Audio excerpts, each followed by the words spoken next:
कुंभ राशि के लिए आज का ये वीडियो सबसे बड़ा ऐतिहासिक वीडियो होने जा रहा है। आज बात होगी शनिदेव पर। 15 नवंबर सन 2024 को रात के ठीक 7:23 पर शनिदेव वक्री अवस्था से मार्गी अवस्था पर आ जाएंगे, अर्थात अपनी गति जो रखेंगे वो सामने की तरफ रखेंगे, अर्थात आगे चलेंगे। इनका प्रभाव 29 मार्च 2025 तक रहेगा। कैसे ये शनिदेव हमारे जीवन को परिवर्तित करा जाएंगे, आज इस बात की विवेचना को लेकर आप और हम यहाँ पर एकत्रित हुए हैं। एक नारियल को देखा होगा आपने। एक नारियल ऊपर से जितना कठोर दिखाई पड़ता है, परंतु अंदर से उतनी ही सौम्यता, उतनी ही कोमलता उसके अंदर विद्यमान होती है। ठीक ऐसे ही हैं हमारे शनिदेव। भगवान शिव शंकर जी के ये शिष्य माने गए हैं, अर्थात भगवान शंकर जी को कहा गया है कर्पूर गौरम करुणावतारम। और वही बात, वही सिद्धि आज शनिदेव के अंदर व्याप्त हो गई है, क्योंकि ये अब जाने वाले हैं और जाते हुए शनिदेव का प्रतिफल हमेशा शुभ माना जाता है। आज एक बार चले गए शनिदेव तो 30 साल के बाद कुंभ राशि पर पुनः फिर से प्रवेश करेंगे। समझिए जरा, आपके अपने राशि के स्वामी अपने घर पर विद्यमान हैं, इससे बड़ा प्रतिफल और क्या लेंगे। क्या होगा इनका प्रमाण, कैसे जीवन को ये परिवर्तित करेंगे, आज इसी बात की गहराई को आप और हम मिल करके जानने और समझने जा रहे हैं।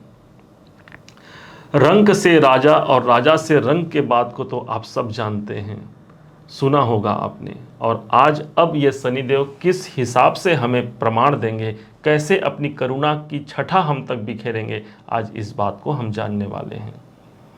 शनिदेव विद्यमान है आपके अपने ही राशि पर, और साथ में इनके पास जो दृष्टि है वो 3 दृष्टि सबसे महत्वपूर्ण रहेगी। प्रथम दृष्टि जो पड़ रही है, जो अगले 4.5 महीने में संपन्न होगा, वो तृतीय भाव। सप्तम दृष्टि सप्तम भाव पर है और दसम दृष्टि दसम भाव पर शनिदेव का विद्यमान है। अब इस हिसाब से एक एक बातों को समझिएगा। कोई स्वास्थ्य में यदि कोई परेशानी है, किसी कारण से हमारा शरीर, हमारा स्वास्थ्य बिगड़ा हुआ है, तो यहाँ ये प्रमाण मिलता है कि शनिदेव मेरे स्वास्थ्य को अनुकूल करेंगे। यहाँ ये प्रमाण होगा कि समाज में प्रतिष्ठा बढ़ती है, क्योंकि शनिदेव अप्रभावी अवस्था पर आ चुके हैं। समाज के लोग आपको जानते हैं, जो हमारा सम्मान कभी नहीं करते थे, आज उनके तरफ से भी हमें सम्मान की प्राप्ति होगी, अर्थात लग्न यहाँ पर मजबूत हो रहा है, लग्न पर ही शनिदेव विद्यमान है। तीसरे घर पर इनकी दृष्टि पड़ रही है। तृतीय भाव पर इनकी जो प्रथम दृष्टि है, अर्थात हमारे पराक्रम, हमारे साहस में भी वृद्धि होगी। कोई ऐसी यात्रा आप करने वाले हैं जिस यात्रा के माध्यम से भाग्य की उन्नति वहाँ देखने को मिलेगी। कोई न कोई ऐसा एग्रीमेंट भी होगा जिस एग्रीमेंट के माध्यम से आप नवीनता की ओर आगे बढ़ते हैं।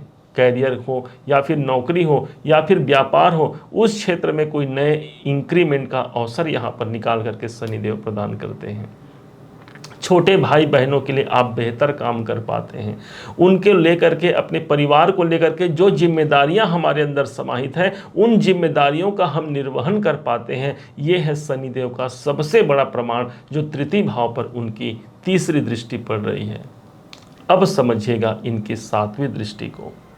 सप्तम दृष्टि सप्तम भाव पर ही पड़ रही है, अर्थात व्यापारिक दृष्टिकोण से इसे बहुत उत्तम माना जाएगा।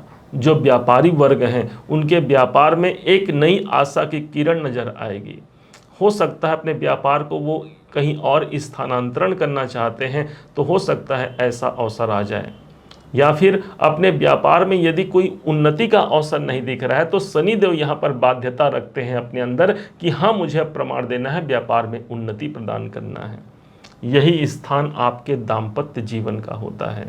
पति पत्नी के स्वास्थ्य या फिर किसी वैचारिक वैमनस्य को लेकर के हम परेशान हैं, वहाँ पर निरंतरता आती है। यदि आप विवाह करना चाहते हैं, विवाह के संजोग यहाँ पर शनिदेव बना जाते हैं। सप्तम दृष्टि सप्तम भाव पर है। यदि किसी कारण से पार्टनरशिप हमारा सही नहीं चल रहा है या पार्टनर के द्वारा कोई असंतोष की भावना है, तो यहाँ पर वो संतोष कायम करना शनिदेव का सबसे बड़ा प्रमाण होगा। मित्रों का सपोर्ट मिलना, नए क्लाइंट बनना, क्योंकि सप्तम भाव लगन आप स्वयं हुए, सप्तम भाव आपके सामने वाले व्यक्ति होते हैं, इसलिए एक नए क्लाइंट की प्राप्ति हो सकती है, एक नए अवसर की प्राप्ति हमें हो सकती है। अब इनके अंतिम जो दृष्टि है इस पर समझिएगा। शनि की जो अंतिम नज़र पड़ रही है वो पड़ रही है सीधे दसम भाव पर, वो है आपके कैरियर का भाव। कर्म क्षेत्र पर शनि की दृष्टि पड़ना, कर्म के स्वामी शनिदेव है, कर्म भाव पर दृष्टि है। कैरियर में एक नई ऊंचाई का सामना हमको करना पड़ेगा। शून्य से शिखर तक की यात्रा को इस समय हम प्राप्त कर लें तो कोई बड़ी बात नहीं होगी, अर्थात जो अब तक हमें प्राप्त नहीं हुआ इस शनि के गोचर काल पिछले 2 सालों में, हो सकता है इस समय पर सबसे ज़्यादा हमारा जीवन परिवर्तन हो जाए, हमारे कर्म क्षेत्र में हम उच्च मुकाम को प्राप्त कर पाएँ। कोई आकांक्षा है मन में, कोई ड्रीम है, कोई डिज़ायर हमारे मन में है जिसे हम किसी से कह नहीं पा रहे, हो सकता है वो कामनाएं शनिदेव की कृपा से वो पूरा हो जाए। एक ऐसे करुणा बरसाएंगे शनिदेव इस समय पर जहां पर मेरे काम, मेरे कर्म क्षेत्र, मेरे परिवार, मेरे धन, हर दृष्टिकोण से शनिदेव, चूंकि आपके राशि के स्वामी हैं, शनि की 7.5 के मध्यम अवस्था का ये अंतिम समय होगा जहां पर शनिदेव सब कुछ न्यौछावर कर कर चले जाएंगे, फिर 30 साल बाद पुनः फिर से वापस आएंगे। भगवान देवाधिदेव की आराधना करते रहिए, हनुमान जी की आराधना करते रहिए, और साथ में शनिदेव को पीपल वृक्ष में जल चढ़ाना मत भूलिएगा, क्योंकि एक व्यक्ति को विश्वास होता है शनिदेव पर, तभी जाकर के वो पीपल के वृक्ष पर जल चढ़ाता है, शनिदेव की कृपा मिल जाती है। करुणा के सागर शनिदेव कैसे नहीं बने, आप स्वतः विचार कीजिए। एक व्यक्ति दीनहीन दुखियों की सहायता करता है, शनिदेव उस पर मेहरबान हो जाते हैं। एक व्यक्ति मात्र एक दीप प्रज्वलित करता है पीपल के वृक्ष में, शनिदेव उन पर कृपा कर जाते हैं, जबकि ये न्यायकारक शनिदेव हैं, अर्थात हमारे जीवन में जो अन्याय हो रहा है, हमारे जीवन में जो प्रगति का अवसर नहीं आ रहा है, एकमात्र शनिदेव हैं जो न्याय और स्थिरता कायम करते हुए हमारे जीवन को परिवर्तित करा जाएंगे। उम्मीद है आप सबने इसे समझा है, आप सबने इसे जाना है।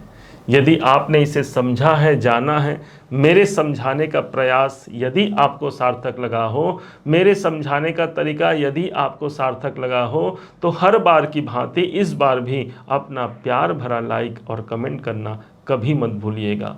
जय शनिदेव जरूर लिखिएगा। और अभी तक यदि आपने इस चैनल को सब्सक्राइब नहीं किया है, सब्सक्राइब जरूर कीजिएगा। पुनः एक बार फिर आप सभी का दिवस बहुत मंगलमय हो, इन्हीं शुभकामनाओं के साथ। जय श्री राम।